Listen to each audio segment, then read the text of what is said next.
Love is Blind, Season 2, Episode 3. And oh my goodness, I'm calling this video Second Choice is Better Than Your First Choice. Because that's how I feel between Jared and Iyana. And it's the way I feel between Shane and Shaina. So first of all, between Jared and Iyana. So it starts off showing Jared talking to Salvador, and they're talking about Mallory, how they both know that Mallory is like in their top. And they're sitting in the men's lounge and they're talking. And you pretty much know Mallory is the only one he really likes. And we know that Jared is torn between Mallory and Iyana. And the thing about when I was talking about this on my last video, I was saying that, you know what? I really was thinking that Jared was leaning towards Mallory, but I didn't feel Mallory felt the same way towards him. Because if you watch Mallory, she never says anything really gushy or really any sort of feelings back for Jared. She plays along and she's nice and everything, but she doesn't express any type of deep emotions or feelings for him at all. She's not rude, but she doesn't like fall all over him. And you know what? You don't even see her doing that much with Salvador either, which tells me Mallory's not really that type of a gushy person. You know, even when Salvador was being gushy to her and playing her a song and stuff, and she's covering her face, you know, she wasn't crying or anything. I think it kind of made her cringe a little bit, to be honest with you. I don't think she's a gushy person.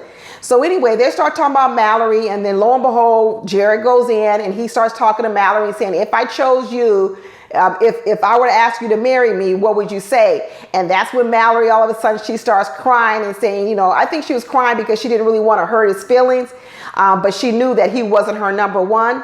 And so she basically tells him, hey, you know what? Her heart is more with Sal. And so, of course, Jared is crushed. He starts crying. He's sort of devastated. She's crying. I think she really feels bad. She doesn't really want to hurt a person like that. I don't think she's a bad person. I just think that she never really developed deep feelings for Jared at all. So after that ends up happening, Jared goes back and he basically says what happened.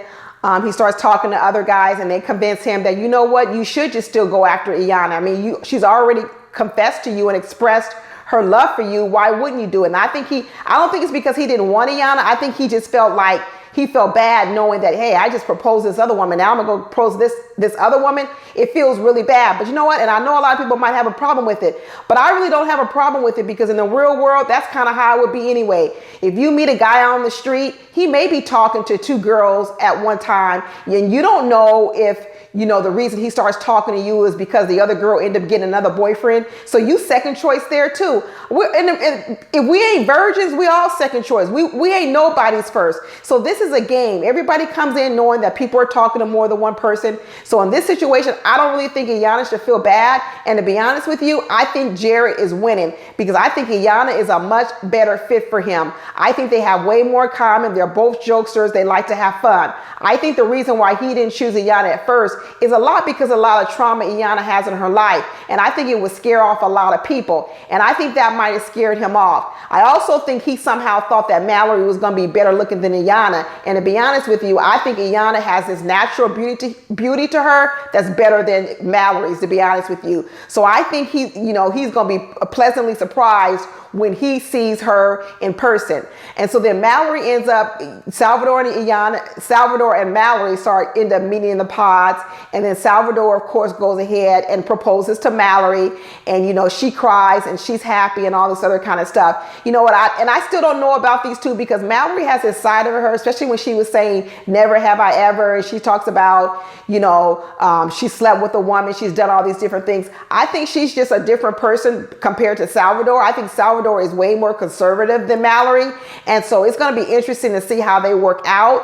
But he just blew by all that. He didn't care about any of that, which is fine. But I think it tells you that I don't know how much other stuff they have in common. I know they share similarities in culture. And I think in the end, that's kind of what drew Mallory to Salvador. And even Salvador says Mallory feels like home to him. And I know this is an experiment and interracial dating can go on, but sometimes it's hard to overcome those cultural things that you share with a person. It's hard for another person to come over.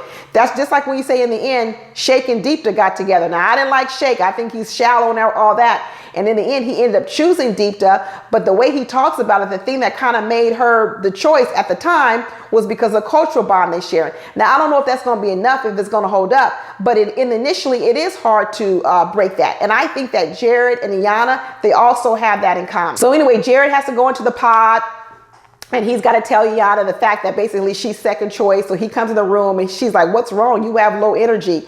And it was so interesting because when Mallory came back after she rejected Jared, she came back to the women's lounge. Iyana saw Mallory and Mallory was crying. And I think Iyana thought that she was crying because Jared rejected her. I don't think she knew at that time that no, it wasn't that Mallory got rejected. She's feeling bad because she rejected Jared. But I appreciate Mallory not rubbing that into Iyana's face, because had that been Natalie and Shaina, Natalie would have absolutely rubbed that in her face. In fact, Natalie did do it. That tells you about Mallory's sort of character. I think she has good character because she wasn't trying to hurt Iyana. So anyway, he goes in the pod, he starts telling Iyana what happened, and I appreciate that he was honest with her and told her. And I understand the dilemma that Iyana had. I understand the heartbreak she has, and I understand how it'll be hard to get past that, because your heart is kind of broken and you are thinking, man, I'm second fiddle. But what I liked about Iyana was she got past it. She had her moment, she cried, she broke down, and then she said to herself, you know what, I came here to find a husband, to find love, and you know what, is this such a bad thing? And I think she pushed past it. She pushed past her immediate hurt to take a risk and say, you know what, maybe that doesn't matter. And you know what, I think it paid off, because when they met each other and when they finally met each other and the reveal happened, he was so happy. He thought she was so beautiful. And in fact, I think he realized he made the correct choice, because one of the things he said is, oh, I didn't expect you to look like this. I think he thought that Mallory was going to be better looking than Iyana. I really do. I think that was another thing that was going into his calculation. Besides the trauma, I think he thought Mallory was going to look better. And you know what? He realized that Iyana is beautiful. She has a natural beauty to her without any makeup on. She really is a beautiful girl. And I think he's going to be really happy. I think they're going to make a great couple. And when they were leaving and they were doing the little hand clap, like the color purple Sealy, which is a cultural thing. A lot of people don't know what that is. You know what? That's what I'm talking about. Those little things, it's like you get each other's jokes. And I really like that. And then on the opposite side, when Mallory and Salvador met, you know what? She doesn't even like the way he looks. You could tell right away. She barely wanted to kiss him. She barely wanted to hug him. She barely wanted to look at him. She barely wanted to touch him. She didn't like the way he looked. So she's already half stepping, backtracking. Well, I thought she was so in love with his insides, and all of a sudden, just like that, you turned off that fast. See, to me, it was just too fast. It's like, I can understand if you don't develop the attraction, but if you're inside, your emotional connection was so strong, even when you saw them, that would at least carry you for a minute. And what I saw with Mallory and Salvador, she immediately started showing signs that she was not all into Salvador, which tells me even when they were in the pods, I don't think that she was fully invested in Salvador either. I think it was a cultural thing that she thought it was a safer bet than Jared, and I think that's what she went with. The other couple we saw was the two people I can't stand, which is Shaina and Shane. I don't like either one of them. I really wish they would have got together, because I could just hate the whole couple together. But to be honest with you, I really don't like any of this pod. Besides Kyle, I don't like Shaina, I don't like Shane, and I don't like Natalie, because Natalie is competitive. She tries to act like she isn't, but she's very competitive. So anyway, you know what? Good, Natalie, you stuck with Shane, because I don't like Shane. And you know what? Shane basically just only chose Natalie because Natalie was the one that fell all over him and basically pumps him up and tells us what everyone hears. He's so egotistical. He admits it. He basically says, I need someone to blow me up. I need someone to tell me how great I am. He gets on my doggone nerves. But you know what? Natalie fell for it. She thinks she's got some prize. She thinks she won some prize from Shaina. She didn't win nothing. She won the what do you call that? The booby prize, the trick prize, the whatever you want to call it, because she thinks she's getting something valuable and she's getting something that ain't worth nothing. Anyway, Shaina starts talking to Shane, and he gaslights her too, because he starts saying, you know what? She starts telling him basically that she accepted the proposal from Kyle, and how she wished she had done something different, and she has strong feelings for Shane. And Shane's like, well, you should have told me that sooner. Well, Shane, you could have said it sooner. He gets on my nerves. He's always blaming people for things he did or he should have done. So now he's blaming Shaina for not saying more. Well, you know what? You should have said more. You should have told Shaina that that she was your number one. You should have led with your emotions, but you didn't. What you do is you like to sit back, and then you like all the women to come from you, and then you pick the woman who's falling all over you the most. And that's what happened. Shaina just didn't do it as much as Natalie, so you pick Natalie. Now you're telling Shaina it's too late. It's too late. He's almost like he's mad at her. He's just so ridiculous to me. So basically he tells her it's too late. I've already chosen Natalie. She's my number one, and that's who he's gonna propose to. So he ends up proposing to Natalie. That's fine. And then they end up meeting in person, and he's all over her. He's so sporadic and just, his energy to me is just it's just too much. He meets her in person and they're kissing and all this other kind of stuff. And you know what? I just don't think that they're a good couple. I think that Natalie presents she's one person, but she's not that. I'm pretty sure that Natalie is rigid. I think that she has this sort of domineering and opinionated side to her, and that is not going to work well with Shane, because Shane needs somebody who's going to be his cheerleader 24 hours a day, 7 days a week, and that's going to get on Natalie's nerves. Then you see Shaina go ahead and she ends up meeting Kyle because he proposes, and they end up meeting, and she's taking a drink of Jack Daniels before she goes out. She don't like this man. She's only doing this because she got rejected by Shane. So then as soon as they meet, as soon as the doors open, and there you go, you could tell right away she didn't like the way Kyle looked. She didn't want to kiss him. She didn't want to hug him. And as soon as they had their little pleasantries or whatever else, all of a sudden she starts backtracking, talking about, oh, I don't know about this. You know, we got so many things that are different. You're right. You do have differences. You should have never said yes, but you said yes anyway. And so now you're here, but now you're backtracking because you don't like the way he looks. And he's all happy the way she looks. She thinks she's beautiful and all these kind of things. She don't like him. She don't like him physically. If he had been some gorgeous looking guy, Shaina would have kept moving. She would have kept pressing forward. But as soon as she saw him and realized she didn't like the way he looked, she was like, put these brakes on. I need to backtrack on this.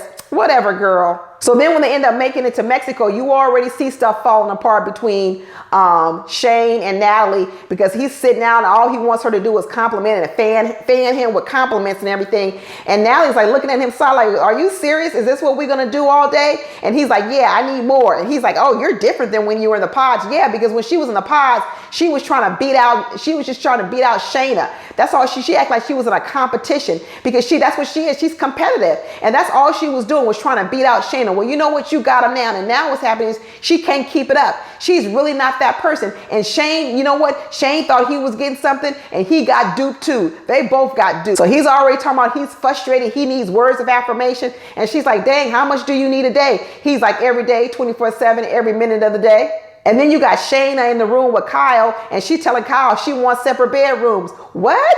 Already? She's like, I'm going to my separate room right now. He's like, what? It's only 7:40 p.m. You leaving already? She's like, yeah, she want to get as far away from his house. She's already backing up, talking about she wants to take it slow. Take it slow. You was the girl talking about with Shane that you want to have sex 5 days a week, every day. 5 times a day, every day. All you and Shane did was talk about sex. What you wearing, what you got on, this and that. And now all of a sudden you want to take it slow? Girl, you want to take it slow because you don't like them. I wouldn't be surprised if Shane and Shaina hook up in this Cancun, Mexico somewhere. I wouldn't be surprised if that happened, because they're both trifling to me. And you know what? They both don't like their partners. And I wouldn't be surprised if the two of them end up getting together on this trip. It's going to be some mess. I know it is. But I don't think there's going to be no mess between Mallory and Jared. I don't think Jared is going to even have no second thoughts on who he chose over Mallory. I think when he sees Mallory compared to Iyana, I think he's going to think he got the better in the looks category.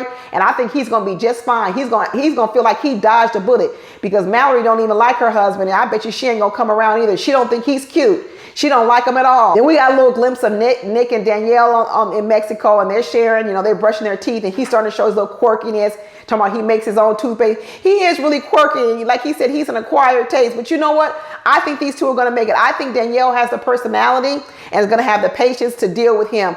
But he's definitely quirky. I can see how he could come on a show like this, because out in the regular streets, I can see how he may not get a lot of dates. But that's all, y'all. It's heating up. I mean, I probably going forward, I'm going to do videos for the couples individually now that we got through all this, because it's only 6 couples. That's going to be a lot easier. But anyway, drop down in the comments and tell me what you think about these couples, if you agree or disagree with some of the stuff I said. Okay, talk to you later. Bye.